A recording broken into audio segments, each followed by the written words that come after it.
Hi, I've just decided to show you quickly how to easily mount the Anderson Powerpole connectors.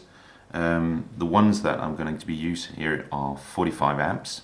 The advantage of using these over regular ones where you do soldering is that you're sure you get a perfect connection and you don't need the lengthy soldering. These are just easy to crimp on and you're good to go. I've used them on a few RC applications, and I'm definitely not going to go back to any of the classic ones I used previously. Today I'll be mounting them on this battery here, and it's very easy to go about. The first step, of course, is to cut the wire here,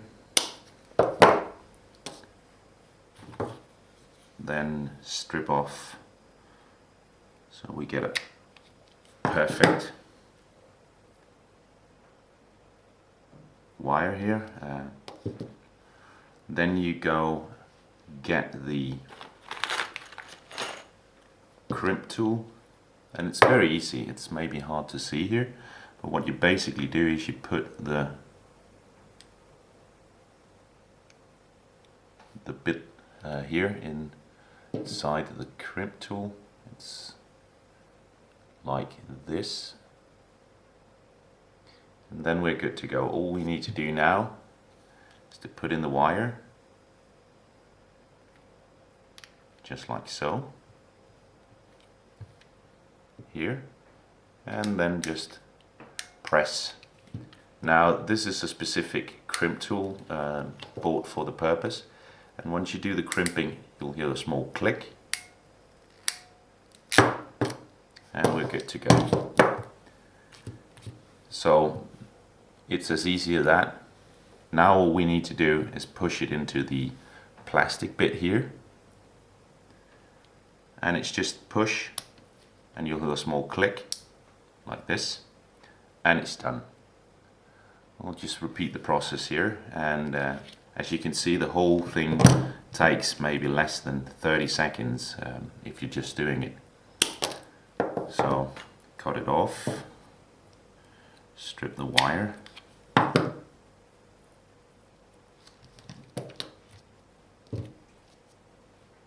put this one in the crimp tool,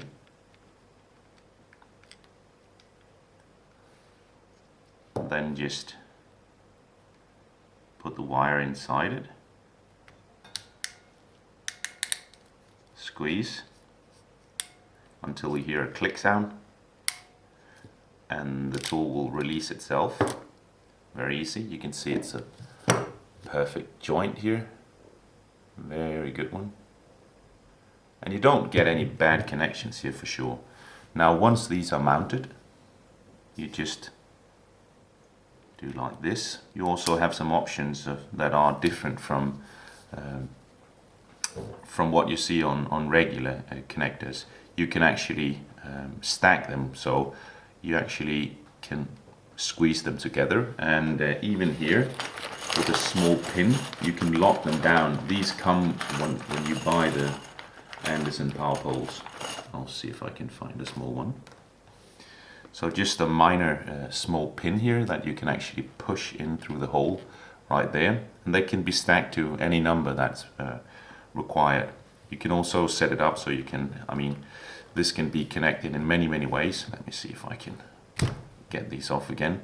So you can set them up so you don't accidentally torch your battery. So you can set them up so that the power source has one setup, and for example the ESC or the whatever else is connected to these will have the opposite setup, so that you will never accidentally connect something the wrong way around. So this was it. I hope you enjoyed the video. I'm going to do a similar one with the 75 amp connectors on larger batteries, but more on that in another video.